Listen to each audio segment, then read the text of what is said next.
নতুন মার্কিন president Donald ট্রাম্পের বিরুদ্ধে জাতিসংঘে অভিযোগ জানিয়েছে পানামা। দেশটির প্রেসিডেন্ট জোসে রাউল মুলিনো জাতিসংঘ মহাসচিব অ্যান্তোনিও গুতেরেস বরাবর চিঠি দিয়ে এই অভিযোগ জানান। বিশ্বের অন্যতম গুরুত্বপূর্ণ বাণিজ্য পথ পানামা খাল দখল সংক্রান্ত একটি নির্বাহী আদেশে ট্রাম্প সই করার 24 ঘণ্টার মধ্যে এই পদক্ষেপ নেয় দেশটি।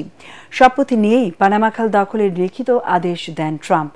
পানামার প্রেসিডেন্ট এই বিষয়টি জাতিসংঘের সর্বোচ্চ ক্ষমতাধর অঙ্গ সংস্থা নিরাপত্তা পরিষদের উত্থাপনের জন্য মহাসচিবকে অনুরোধ করেছেন।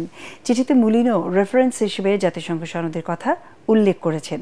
এই অনুচ্ছেদে জাতিসংঘের কোনো সদস্য রাষ্ট্র অপর সদস্য রাষ্ট্রের ভৌগোলিক অখণ্ডতা এবং রাজনৈতিক স্বাধীনতাকে ক্ষতিগ্রস্ত করতে হুমকি ধামকি বা বল প্রয়োগ করতে পারবে না।